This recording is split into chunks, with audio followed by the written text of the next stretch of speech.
everybody, and welcome to the Tuesday Night Music Show, where, sometimes we actually do talk about music. We are here with our superstar, producer, wingman, engineer, Howie Darkstar. He is back. I am back. In Jersey. Yeah, back in Jersey, yeah. He had a safe trip last night, and he got back really fast, too, because I did. I was in the chat, and all of a sudden the guy pops in. So he made good time on the road. Despite a storm, I guess you had a storm, right? Yeah, a little bit of actually we couldn't go more than 5 miles an hour. It was I couldn't see the taillights of the car in front of me. I was actually going to stop, but yeah. But then when it cleared, 80 miles an hour all the way home. Oh, wait, I didn't say that. I didn't say that publicly. No, I didn't hear that either. Well, some of the guys were like, oh, Howie's on the road. I'm worried. I'm like, what are you worried about? This guy's got new tires. He's got a truck he trusts. He's been through it. He's fine. Road dog. He's going to be just fine. Oh, so it's good to have you back and safe. Well, thank you, sir. And Jay is Jay's traveling. He's still in Boston. I'm in Boston. I'm in another hotel. Another hotel.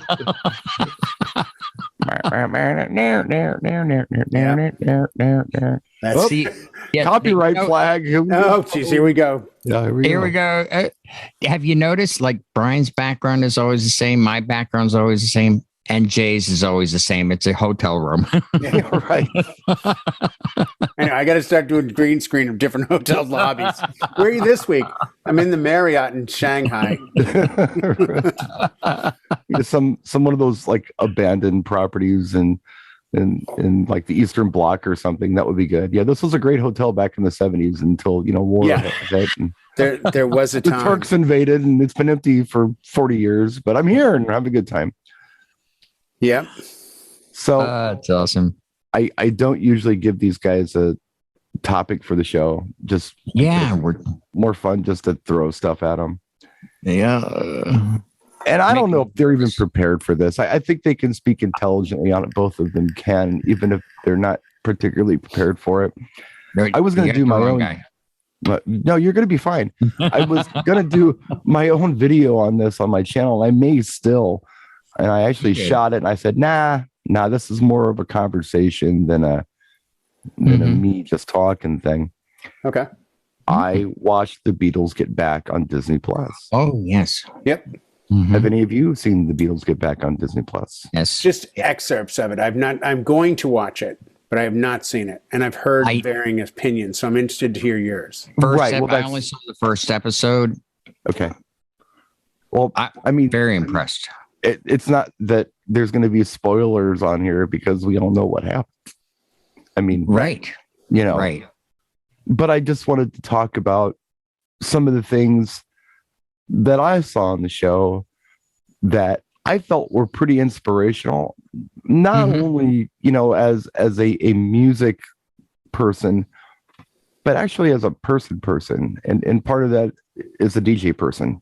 There's stuff in there that I think are actually valuable takeaway lessons that I think we can all learn from. Mm-hmm. So I will just say, first of all, before I talk about anything that I saw on the show, is that, Peter Jackson directed it. The film has been restored. And for those of you who don't know, have been, living under a rock, this is documentary footage that was shot in 1969, primarily during the recording sessions or creative sessions for the Let It Be album. Yes. Leading up to the rooftop concert, which is when it pretty much climaxes at the end. Mm-hmm. It takes place part on a soundstage, and then they eventually move it to Apple. It's good if you haven't seen it, but I will tell you that the first thing that I just found striking, like it hit me immediately. They were kids. Oh, big time. The early 20s. Well, amazing. Nobody was 30 yet. Right. John and Ringo were both 28. They were the oldest. Yes. Paul was like, I think 25 or 24, and George was 23 years old. Oh, he was the youngest. Wow. 23. Yeah, Ringo's 80 now, by the way. Wow. Yeah. So I think Paul's 78, 77. yeah, I mean, this was January of that year. So if that, that twists the math a little bit, it's January of 69. So they were all kids. Yeah, totally. And they went to work every day. That's what they did. They were recording artists, studio recording artists. They got up and they went to work. And that's their job. That's what they did. And they'd been doing this together since they were tiny, since they were like young teenagers. They'd been together. Didn't they start in 65 at the Cave somewhere? It was well before that. It was well before that. 62, I think, really. Well, you guys are talking about are albums. They were a band before that. Oh, they were a band like in 58, weren't they? Something ridiculous. Yeah, 57, 58. That was when they had Pete Best as the drummer. They played in these little clubs and they did that's covers. Before the Cavern. Right. Germany. Oh, it was before the Cavern. Okay. Yeah. Yeah, it was before that. So, I mean, I don't know. I've been to Liverpool, by the way. I mean, I'm not saying that to boast. I'm saying that because I've got some perspective here. I've seen their childhood homes. Yeah, they're small. And I've met people in Liverpool, and I've talked to people in Liverpool. I mean, just random people on the street. So I mean, I know this is many years later, but Liverpool's a very working class place. It's I don't know how to say it. It's kind of rough, I mean, it's got a ruggedness about it, and the people there are a little rough. I mean, I don't know how to say it. It's a working class town. Well, yeah, and then some. I mean, it's very harbor city kind of stuff. And sounds like Boston.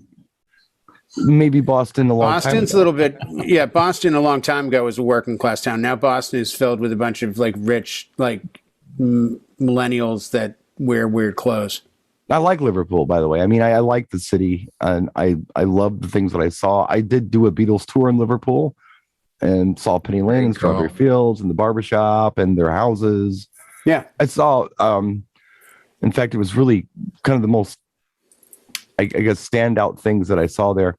We went to this, it was several blocks that was kind of barricaded off. It was, they were going to demolish it to build low-income housing. They were row houses from the early 20th century. They were very tiny. There was no one on the street. It was so peaceful. And that's where Ringo was born. It was just absolutely beautiful. Yeah. And I got to see it like 3 weeks before they knocked it over. I got pictures of it. It's real cool. I was there with Mikey Mike and Chris Bedke and Brian Dowdle. It was really neat.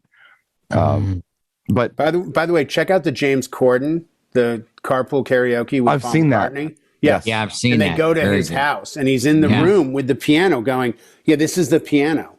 Yeah. And my dad would sit there, and John and I would sit here, and we did a song, and we're like, she loves you, yeah, yeah, yeah. And he's like, boys, no, she loves you, yes. And we're like, that doesn't sound as good. She loves you, yes, yes, yes. Now we'll do the yeah. We're going to do the yeah, Dad. Yeah, actually, But that thanks for was the the help. longest carpool karaoke he's ever done because he did a whole hour with Paul. It was worth it. It's Well, Paul's got very stuff to insightful. say. Well, Yeah. yeah. And I want to talk about Paul, but first, I think I should save him for a little later. First, I think I should probably talk about Ringo. Peace and love. Peace and love. Peace and love. That's the perception of Ringo. This is what I saw in the doc, and I'm sure Howie saw the same thing. Yeah. Ringo was the first one there. Yep. Every day. Every day. And no attitude. He sat behind that drum kit and waited for somebody to come up with something, and he put a beat behind it. That's what Ringo did. He was always paying attention, and everyone loved Ringo. I mean, you could hear people talking about him. You know, how cool Ringo was, and how I just love Ringo. He's so great. And he was. You know what his real name is? I was just trying to think of it, and I knew you were going to mention it, and I'm like, God, what is this? Well, the reason I'm mentioning it, because this was the one standout of the whole show. Richard Starkey? Yeah. I think Richard that's it. Starkey is his name. Yes. Yes. Oh, right. What do I win? Oh, well, here was the part that blew my mind. Pizza. It might have been the second or third day. I think Paul was actually there first, and then Ringo came in, and Paul looks up and he says, "Oh, hey, Rich." It was like, what? Really? You called him Rich? Wow. I mean, whatever. But as a person who's just known who they were our whole lives, they just call him, "Hey, Rich, what's up?" "Oh, hey, Paul." And it was just the most nonchalant thing in the world. But I thought that was, I don't know, it was surreal in a way. It was kind of neat to see and hear. I mean, just very candidly. Well, in that relationship, they're not the Beatles.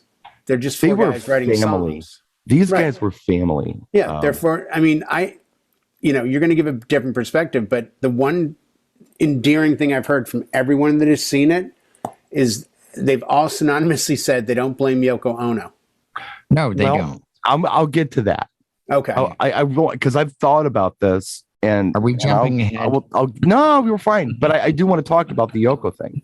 Right. I just want to talk about the boys first. So next, I guess we'll talk about Paul. And Paul, I don't know how else to say it. Man's a machine. Yeah, he's prolific. He was like 24, 25 years old. And the situation was this, Jay. This was their process. Okay. Yeah. It was the beginning of January, and like the third or fourth week of January, they were supposed to have an album done. They hadn't done anything. So what they would do is they would go to the studio and write the album, record the album, and then they were done. Then it was over. And then they'd start over, and they did it again with Abbey Road after that, but we didn't see that. Right. That's how they did it. Like they did several a year like this. This wasn't just like we're going to take a year and write our next album. No, let's go to the studio and work it out. So there's pressure there, right? So Paul is just sitting there like, I don't know, trying to come up with something. And you watch him come up with Get Back. Yeah. Like just noodling comes up with it. You watch him come up with, Let It Be. You watch him come up with, what was the other one he did that was just like, whoa, Long and Winding Road. Just like off the hat, he's coming up with this stuff. It's amazing. Yeah, no, everyone has pointed to that. And the other funny characteristic is I hear this a lot. They started yelling at the TV because there are times, I haven't seen it, but there are times where Paul doesn't have lyrics yet. Right. Or he's singing a lyric that's not the final lyric. And you're watching him going, no, you're supposed to say, get back, get back, get back to where you once belong. Instead of like, dun-dun-dun-dun, like, you mean we're yelling at the TV because the viewers yelling at TV going like, what do you know? You're going to say this because we already know the future. Right. We're almost there. Yeah. Yeah. Well, I've heard that they have a term. It's like they're using place fillers until they figure it out, and they'll just either hum or say it. Yeah. It's a place filler till we figure it out. Yeah. They do this humming. Like every artist does this. They don't have the lyrics yet, so they're like, okay, the song's going to go like, on my own. But the rest is like on, like they'll have a line and they'll just fill in gaps just to get the melodies out.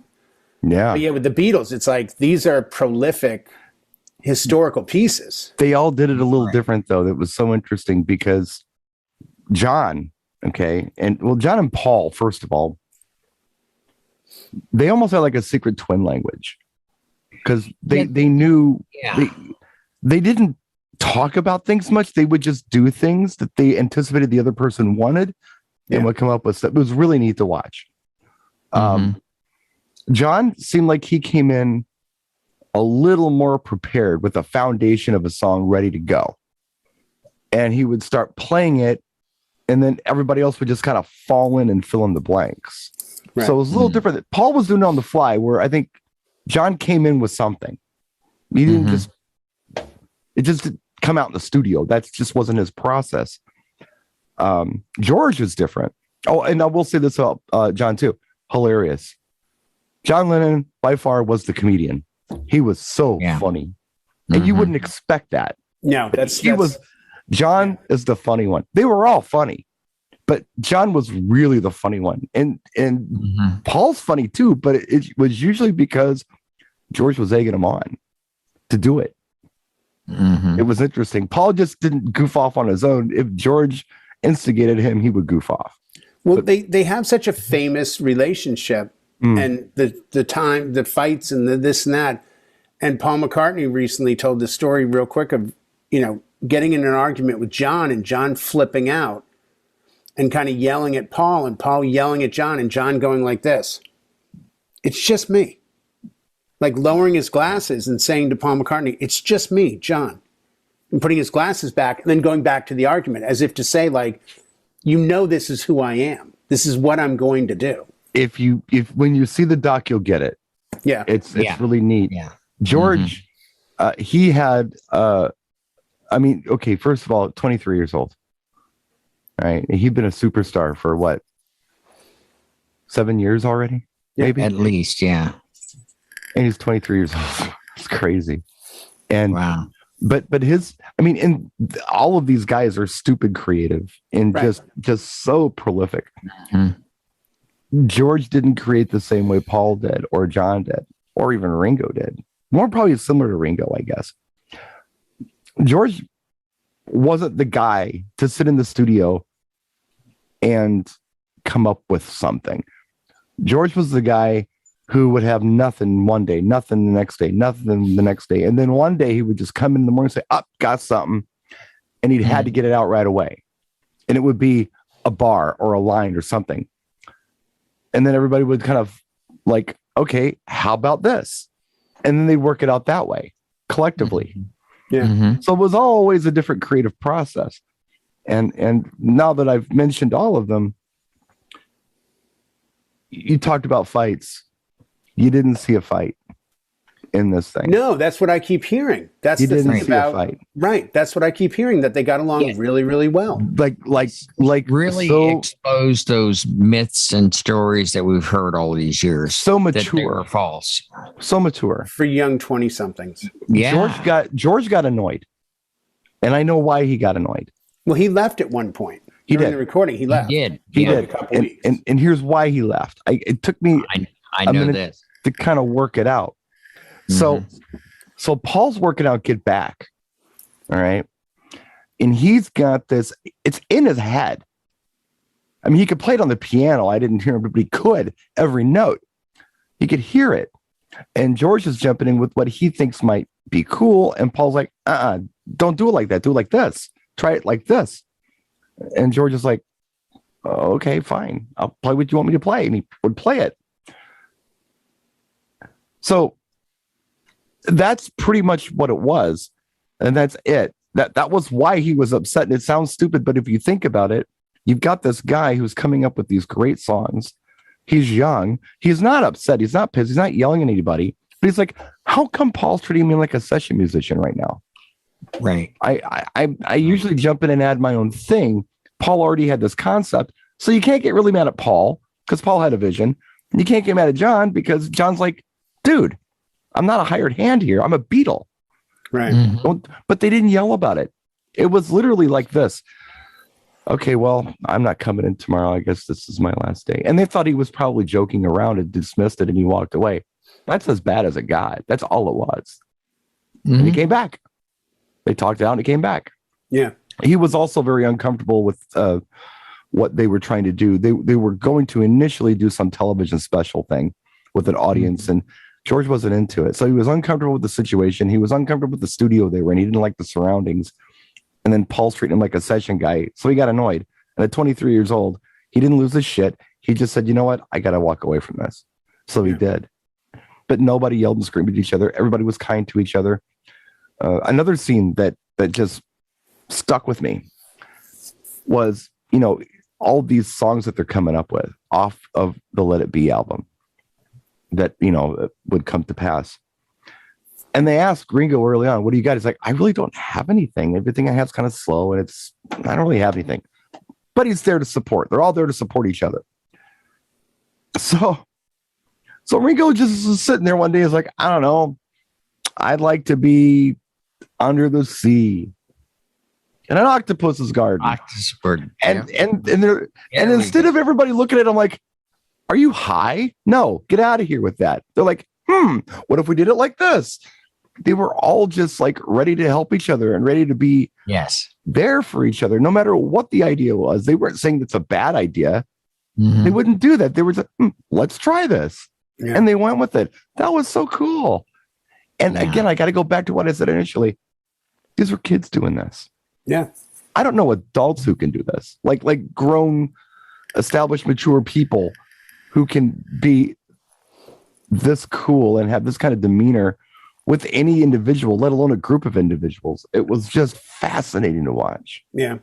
I've heard people say that they would like to see this done on other groups in the writing process and just see, because you get to see what comes from, what do you think of this, to here's a song that you've loved for the last 40, 50 years. And I think when you take the curtain down, sometimes it's awe-inspiring and other times it's not. Other times it's like, oh yeah, I was sitting around one day and I had this note in my head and 10 minutes later I wrote, girl, you really got me. There isn't always a great, we want our songs we love. We want a big romantic story behind it. Like there was a storm and you saw a horse run across the field and you wrote this. It's like, no, actually I was in the bathroom and I was shaving and I wrote it. Oh, well, that's not cool. I really don't think that there are many other bands out there that you could document like this. The only one that stands out is Metallica. Process. Metallica did that big, The Monster video, which was a documentary on their process of writing Saint Anger. But, that delves more into the fact that the band was so toxic with each other and all their issues and problems. This was the opposite. That's what I'm hearing. This is like, hey, here's some like 4 cool guys. And by the way, when you say about talent with George, All Things Will Pass, that came out like 4 years after this. So his best solo project, I think, was his first album. And between what you see on this show and that, he still writes While My Guitar Gently Weeps and brings in Eric Clapton. You hear him, you hear the beginnings of him just noodling around with something. Yeah. In this doc. Yeah. Like they don't take it very, he's like, how about this? I don't know. They didn't go much further than that. And it was just fascinating though. The thing I will say about the argument and just the composure and the demeanor that these gentlemen had and versus the hype. And we see a lot of hype today. We just do. It's part of our lives now. It's in politics, it's in music, it's in entertainment, it's everywhere, especially with social media. So that was pretty much the conversation. Look, I got to get out of here. There was no yelling and screaming or anything left. So they're reading in the paper a couple of days later how they're sitting there all together reading this, how John and George had a fist fight. And they're laughing like, what is this? I mean, we clearly saw there was no fist fight. Right. But the papers were reporting that it was this thing. Right. And then there's some journalist writing some smack about the Beatles and how they're not the same and they're self-destructive and all this. Paul is reading this article in a funny voice, and the other guys are like playing music to it in the background, like they made a song out of it. It's really funny. It's very funny. It's like an editorial on who they are, and they're has-beens. The Beatles are has-beens, and you hear them just jamming in the background. Ringo, it was very funny. I want to now. We can address the Yoko in the room, if you'd like. Yoko. I haven't seen it, so I'm interested to see this because it's been the big thing I've heard from everyone. It's like, she was actually. And by the way, Yoko didn't break them up. I'm like, what do you mean? Nothing broke them up. They weren't even fighting. They got along perfectly well. No, they just, Well, about Yoko, everyone was cool with Yoko. Yeah, everyone.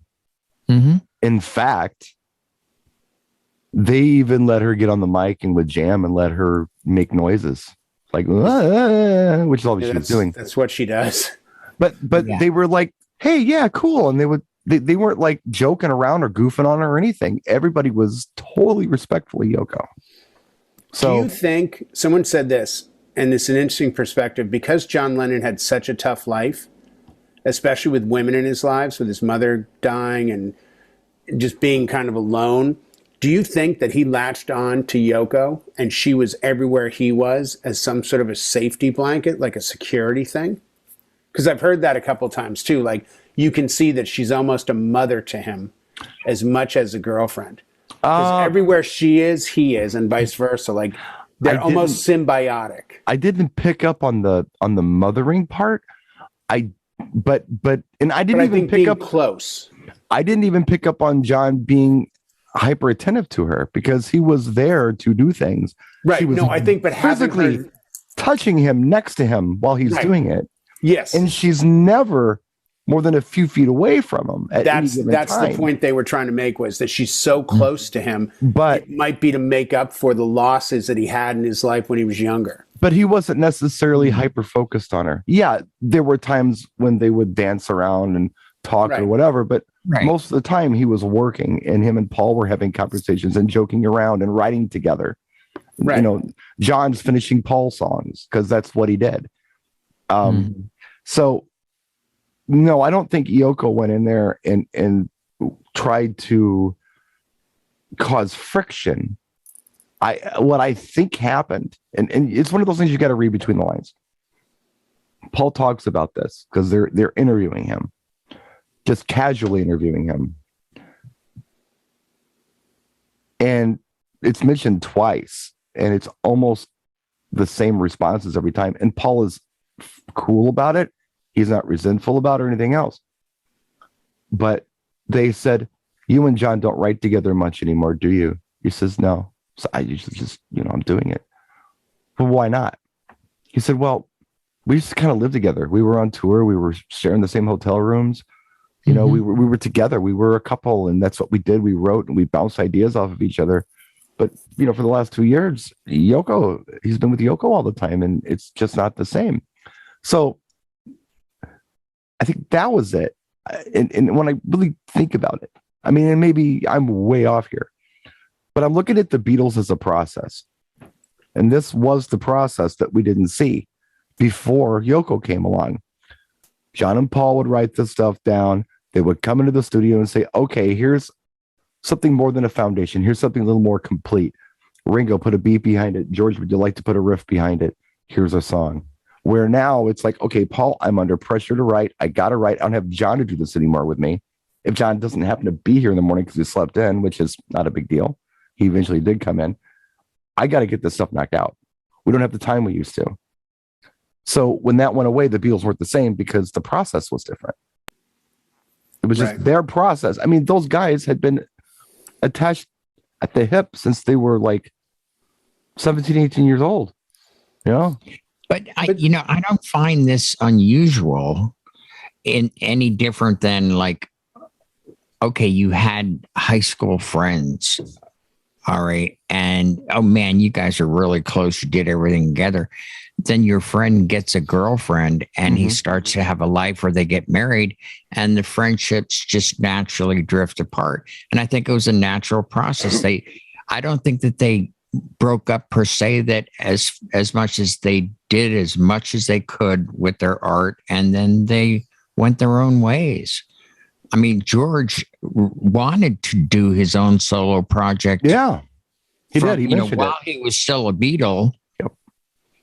Right. And then Paul, well, we know what happened with him. With Wings, great success. So just a natural progression to me. I mean, it's just a natural progression of life, really. And I guess that's how I'm looking at it. I didn't look at it as a breakup. I looked at it as an evolution. Yeah. And I always kind of have because, I mean, I've made no secret that I enjoy the music that they do as individuals more so than I do what they did as a group. I prefer that. Given all of them have something to bring to the table, because I would sense this power struggle in Beatles songs where nobody was really shining like they should because they all had to have a piece of it. Where with Paul McCartney or with John Lennon or Harrison or even Ringo, you could hear them You know, this is what they sound like. Yes, of course. Of course, this is a Paul McCartney song. And then you go back to Beatles and you hear Beatles songs. Like, okay, that's a Paul song. That's a John song. Okay, that's George. That's Ringo. You can pick it apart better. It was almost like a super group. Like it should have been the other way around. Like they should have been solo artists. I mean, obviously they had to grow together as a family and as a band, but it was almost like a super group.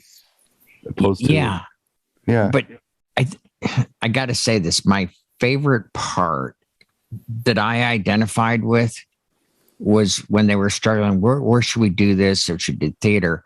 And then off the cuff, Paul says, "Why not on the roof?" And I thought, you know, that's something I would have said when I was in my 20s. Like when I said, why don't I skydive into my concert? That would be cool. They brought the idea to him. Right. And they like I forget the names. There was Gwen and somebody else. It might have been who was their producer at the time? What's wrong with George me? Martin? George Martin came to him and you can see the footage of them telling him this. You can't hear what they're saying because I think John and George are jamming in the background with Ringo, but they're talking to him and Paul's like,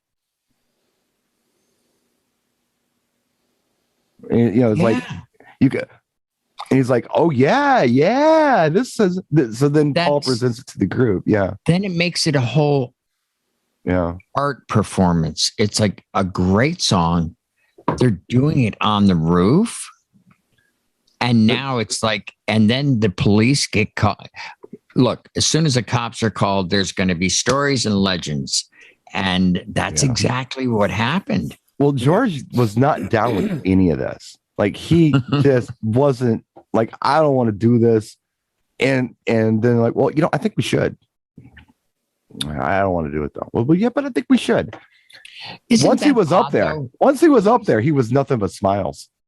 Like but he liked it. I find that odd. He was the youngest, but he was thinking older than the other guys. Like, oh, we shouldn't be on the roof. You know. Well, you know how it is. I mean, Jay, you know how it is. There are certain friends that you have that you know so well that you'll like. I can say to you, you're gonna love this song, Jay. Like, I don't know. I don't know if I want to listen to this song by some band I hate. It's like, no. I think you'll like this one. Just give it a try. It's like they knew George better than George knew himself. The group knew him that well. It's like, I know you don't want to do this, but we're not even worried about it because once you do it, you're going to love it. And he did. Yeah. And you can see in his face, he was all smiles. Well, if he was like in dread or uncomfortable, he wouldn't be smiling like that. He had no reason to smile like that. They're really an anomaly because when they first met, they're so young and in such a sheltered place. That they had to grow up in the world together. So that dynamic is different. Yeah. Most bands have their whole lives to write the first album and then 6 months to write the second. They never stopped writing great albums. It isn't like people, nobody says, oh, the Beatles are really good except for these 4 albums. I mean, there wasn't a bad album. Yeah. No, there isn't a bad album. Like everything is really, really good. So they were just a machine that just kept putting out. Yeah. And it came down to that chemistry. I mean, I didn't know this till the other day when I heard Paul McCartney in an interview. Do you know that he played every part on the first Wings album? Yes. Every instrument. I'm sure he did. Yeah, no, it was like he pulled like a Prince on Purple Rain thing. Or Stevie Wonder or Lenny Kravitz. Yeah. He did everything Todd Rundgren or Trent Reznor. Yeah. He did all the instrumentation. Interestingly enough, any one of those boys could have jumped on any of those instruments and played, and they did. And yes, you saw true. Everybody was behind that drum kit. Oh yeah. Everybody picked up a bass. Everybody picked up a guitar. Everybody sat at the piano at one time or another. Yeah. They could all play each other's instruments and well. Yeah, that's it was neat. Weird thing. There's an album that Paul McCartney plays drums on. There's a song by another artist, and it's either Dave Grohl, Foo Fighters, or something. And they called him up and like, "Hey man, we got this song. Would you be interested in playing on it?" He's like, "Sure, I'll do drums." And they're like, what? He's like, yeah, I got this beat in my head. I think it really work. So Paul McCartney's credited as playing drums on a song on somebody else's album that he's also singing on. But he was like, no, cool. I'll do the drums. Yeah. He could play anything. there was no Well, they're sense artists. of you can't. Yeah. Right. Yeah. There was no sense of, we have to find out. And they didn't have, and you know, the beauty of it, and I'm glad it happened when it did, because if it happened today with all the digital technology, they'd be in the studio for 45 years trying to make one song. These were not technology jaded dudes. Would mess it up. I mean, these were not jaded dudes. These were they grounded. Were like, here you go. Here's the chords. Nice do this guys. And go. Mm-hmm. And they wanted to be there, and they got along, and they were happy, and they screwed off constantly. I heard they smoked a ton. But everybody smoked a ton back then. No, I know, but it's like screw off that much. They were putting out a new album every 6 months. Not like, we're taking off 2 years. We'll be back with another album. No. They were just, like you said earlier, a machine. My just God, machines. They go in. They would just bust butt for weeks. I can remember, seriously, there's an new Beatle album coming out. People were waiting outside on the sidewalk, waiting for the music store to open up because they wanted to get that album. Not a single. They wanted the whole album. Which probably had 7 songs, 8 songs, was maybe 35 minutes long. The whole album. Really good 7 or 8 songs, though. But I'm saying, like, you look at today with like 15, 16 tracks, it's an hour and 10 minutes long, and it's all fluff. And these guys are putting out 7 or 8 masterpieces on one piece of vinyl. And then they wait 6 months, and here comes... Well, everyone did that to a certain extent. Elton John's first few albums, same thing. Album tour. Every year albums came out, religiously. I mean, we were also saying how they had mentioned that in the early days, or in the first part of their career, I guess I should say, they toured constantly. Yes. And once they stopped doing that, they had a lot more time to write and concentrate. So, you know, I mean, you come up with things when you're on the road, and they obviously did, but when they were able to sit down in a studio together or sit at home and write together and just not worried about this constant touring thing, they got a lot more done. Their last live show in front of an audience, not counting this one, was years before, I think, wasn't it? It had been 3 years. It'd been 3 years. Yeah, it was like... It'd been 3 years, and they hadn't played live. Right. And they were still putting out product. Yeah. And you think of, outside of their beginning, when you think of their actual album process, they were together for 7 years. They released products for 7 years and then broke up. Yeah, but that was a different time. That was a different time when you actually would make a fortune selling your albums, your music, not getting the Spotify pennies. Now these poor artists have to tour. That's where they make their money, and the merch. No, 100%. Yeah, the tour was to support the album. Now, well, I mean, look at the early days. How many albums did Steely Dan put out before they toured? Right. I don't know. They weren't even a band. I would guess they put out 5 or 6 albums. I Can't Buy a Thrill was the first album. Yeah. But I don't think they toured until late in the 70s. I remember that they brought on, I don't remember his name, but they brought in a guy, a second singer, because Donald Fagen didn't want to sing on tour. So they brought this guy in for the Can't Buy a Thrill album. Story. And he's the guy who's singing on Dirty Work. Yes. I don't remember his name. And he didn't make the second album, but his purpose was to be the touring singer. Yeah. Yes. Donald Fagen didn't want to do it. Well, they couldn't figure out the touring band, because they would have entire bands come in on Monday and then a different band on Tuesday and then the same Monday band on Wednesday. Like, it was a revolving band door. I mean, it was an all-star band. You would have like 12 guitar players, from Larry Carlton and Jeff Skunk Baxter and Rick Derringer and Jay Groden, like all these players down the road would all be on one album. Like, how are you going to tour that?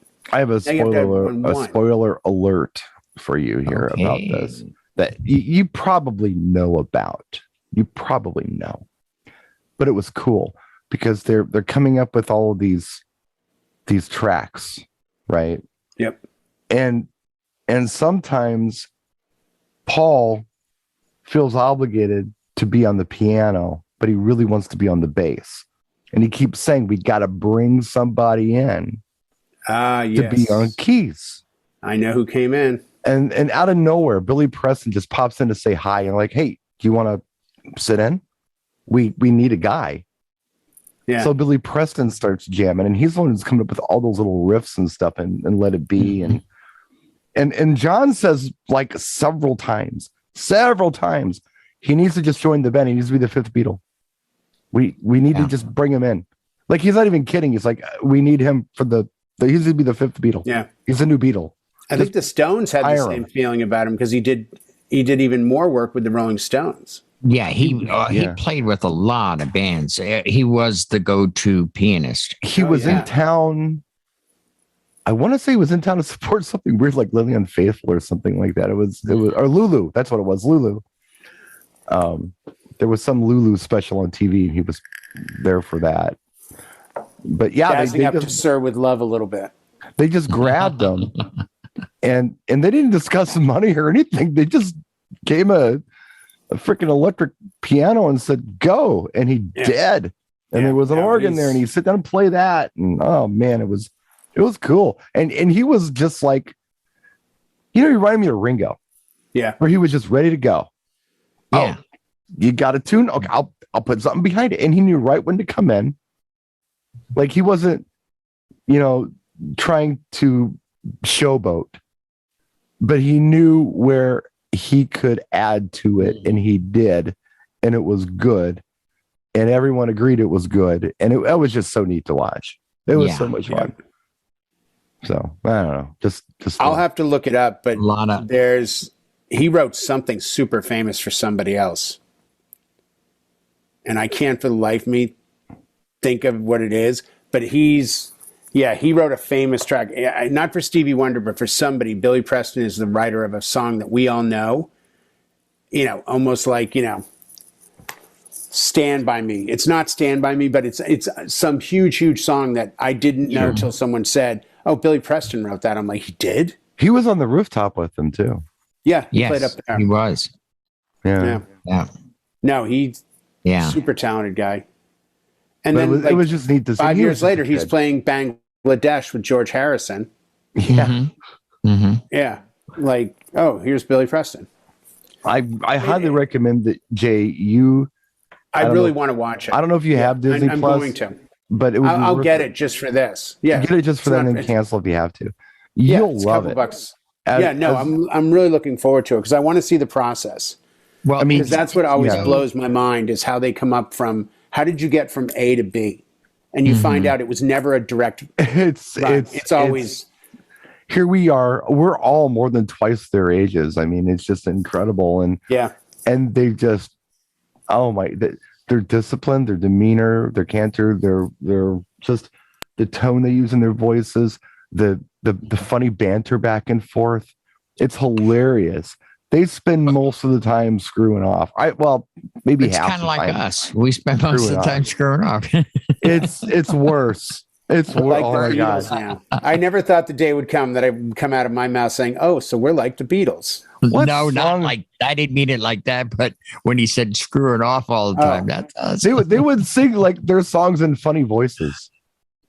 Like they do a whole song and they would just start playing it. All of a sudden, Paul would just start singing it in a silly voice. There was a Lennon song on that album. I don't remember which one it was, but him and John sang it together, and they all sang it with their teeth clenched like this in a funny voice. It was hilarious. They did the whole song like that. It's kind of like. Are you talking about like Jay when he does his impressions and grabs his mic and holds it close to his face? There you go. They weren't doing it for anybody but themselves, though. There was nobody there. Right. The engineers and producers were in the other room. They were trying to do their thing. There wasn't even tape rolling, and these guys are just doing this stuff. I can understand that, though. You're stuck. They're actually working. They know they're working, and okay, hey, we got to let off a little steam, and they let it off through music. I think that was part of it. Voices and I think the other part was just a warm up. And that could be too, because they would bust into these like 50s songs and other people's songs, just like boom, or even contemporary stuff at the time, stuff they liked or they were checking out. And Be like, well, let's play this song for a minute. Well, there's no reason for it. They just, okay. But no one said, nah, I don't want to do that right now. But I was like, yeah, sure. And they would all do it. It was weird. Yeah. It was like, I don't know. It was like watching almost like some religious group move together. It was not normal. You know, it was almost cult-like. It was just goofy. Like they were hive minds sometimes, but it was, highly recommended, dude. You're going to love it. Can you imagine the pressure on them at that age, though, with the world looking at them? Yeah, but they didn't seem to care. I know, but they didn't seem bother like them, it was pressure. Yeah, no, I know. That's what's kind of fun. shocking. They were just having fun. Oh, they're saying this about us. Oh well, so be it. Right. Yeah, it's like whatever. They didn't get mad. Yeah, right. That's totally. They didn't get angry. Nobody got angry. Did you feel like they were under pressure? I didn't. That wasn't my impression. Well, they put themselves in the position. No one told them to do that. Right. They made the choice to do that, or somebody, probably John and Paul made the choice to do that. And Ringo's like, okay, fine. And George's like, I don't know, man. They're like, you'll be fine. Come on. And then he was. Yeah. I mean, I'm just speculating, but you have to have a dynamic. I think they needed to have some sense of urgency to do something. So they do that to themselves, perhaps. I don't know. Yeah. Sometimes when you have a deadline, it motivates you to actually finish a project of whatever get it worked out. Get it worked out. Kind of like you with like, hey, I want to get this done by wintertime on the Mustang, and you do it because the cold is coming. Yeah. You know, you had your deadline. It really makes you feel like you're not doing enough with your life watching these guys do it. Yeah, that's so true, though. It's like I'm a loser. Yeah, I just suck. This is not going to help with the self-esteem department. No, not at all. But the crazy part about it is, what did you do? The crazy part about it is those guys would be like, no, you're fine, man. You're doing your thing. You're good. They'd honestly say that, and they'd mean it because they were that cool. Yeah. They would be like, I wrote Get Back, and what did you do today? They're not those guys. They were just so chill about everything. I don't know, man. One of the most impressive things I've seen in a long time. And I know some people are looking at it and saying, it's 6 hours of that. I'm like, you weren't paying attention.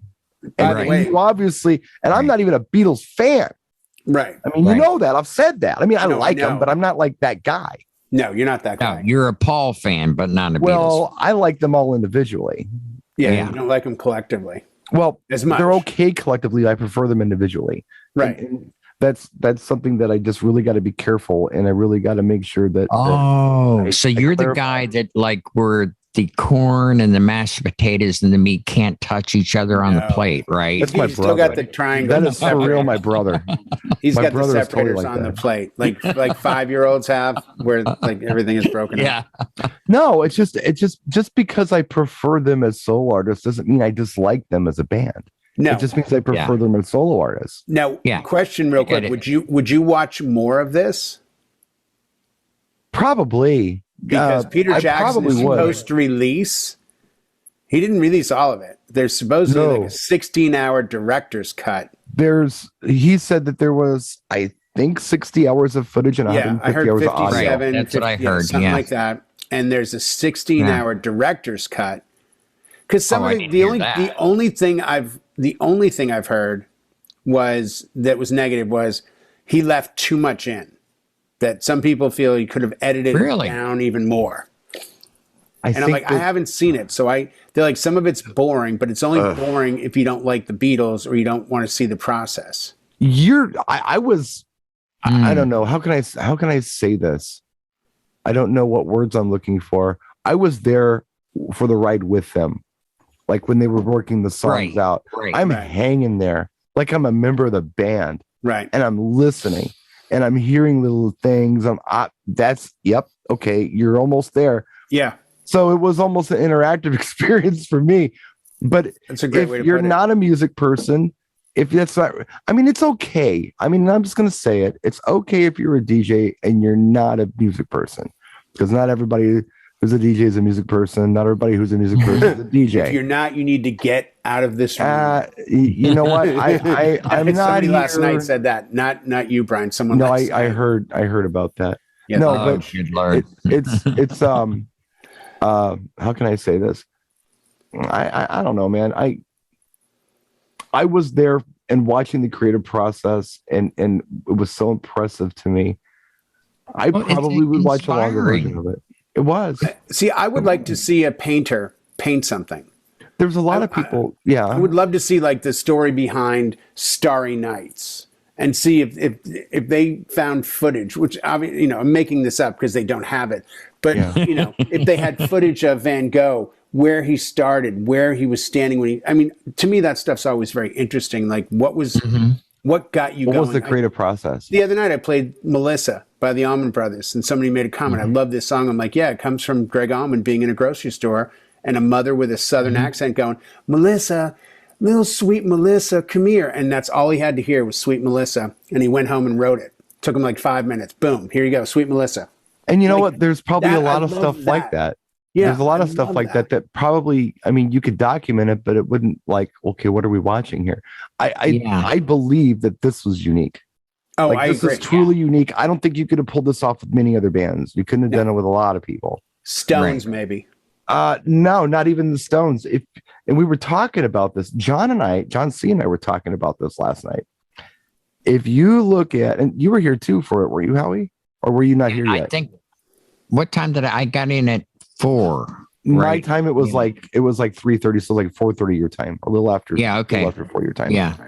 But we were talking about the Stones, and it somehow came up where Paul had said on social media that the Stones were a blues cover band, and how that was really, and that's true. But it's true. That was their first album, was all covers.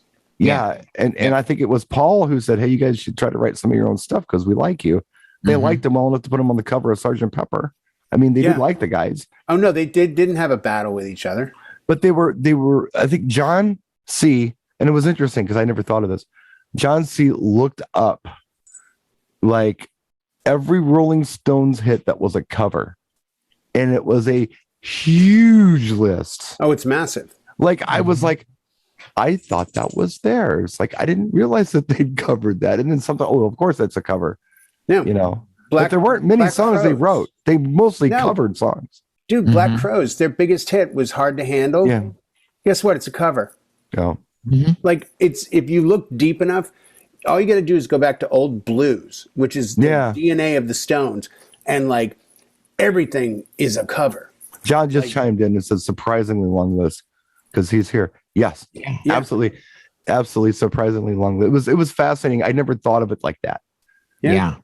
You know, that could be a whole nother show. Is like, well, and the Beatles did a few covers. It had sure, yeah, they didn't do a lot, but they did a few. Well, you wouldn't have known it in the studio because all they did were just bust out and cover songs just to warm up. Like they were constantly doing it and goofing on them, and it was you got to see it. Yeah. Now, if you're into Michael Bay films, you know, maybe this isn't for you because there's not a lot of action, not a lot of drama. No Camaros. There's no like big thing that happens at the end, in the middle. It's a documentary film for music. You already know how it ends. It's rare that you see something you're like, I know how this ends. Yeah, and just because you know how it ends doesn't mean it's Titanic. Okay, this is still a documentary. Yeah. Right. So just be forewarned before you. I watched it and it wasn't any fun. I didn't see the action. I thought it's not the Kardashians either. No, it's legit behind the scenes footage of something. Yeah. They weren't playing to the camera at all. It was good. But anyway. It's not Spinal Tap. Anyway, it was I just wanted to do a show on it just to see how it would go. Yeah, I'm gonna watch it. Absolutely, for sure. I'm gonna watch it. I'll apologize to both of you gentlemen for doing most of the talking tonight, but I really had some thoughts to get off my chest. No, it was great. Very interesting. We'll revisit it when we've all seen the whole thing. I'd love to. Yeah, I would too. Yeah. At least touch on it, you know? No, I mean, it came out. I was in Vegas, the next week, Phoenix, home for a week, which was Thanksgiving. And then I'm here in Boston. So it's like I've been sort of running around. It's like, oh, so now that I'm going to be back. You're not name dropping, you're city dropping right now. City dropping, yeah. Scottsdale, Las Vegas, on the road again. Revere, Massachusetts, near Everett. I've been everywhere, man. Side note, I didn't take a photo, but there's an Encore casino here in Everett. And literally, the skyline from here to Boston pretty much just has a huge windmill like fan, and then the encore, and you look at it like, fuck is that doing there? Like, and there's nothing really around it that's big. It's just sitting there in the middle of nothing. And I'm like, are they going to build more? No, just one. Jay, I have your theme song, Johnny Cash. I've been everywhere, man. I've been everywhere, man. Yep. Yeah. That's a great track. That's a great track. It's a rap song too. Oh, big time. Oh, it's a huge rap song. You kidding? The original gangster rapper right there. No Johnny Cash, no Punk. That's true. No Johnny Cash, no Howie Dark Star outfits. You know, I could take you guys down the other rabbit hole that John C. and I went down last night, which was interestingly enough, I thought it was interesting, and I think the room thought it was interesting too, was Howard Jones. But we'll talk about that off camera. We'll talk about him off camera a little bit. All right. Yeah. But thanks so much for watching, guys. I'm sorry we actually gave you a music show tonight. Yeah. We didn't talk about gear. I'll be back in Cali next week. Maybe it won't be about music. Yeah, you and LL Cool J. I don't think so. All right, guys. Take care. We'll see you next week.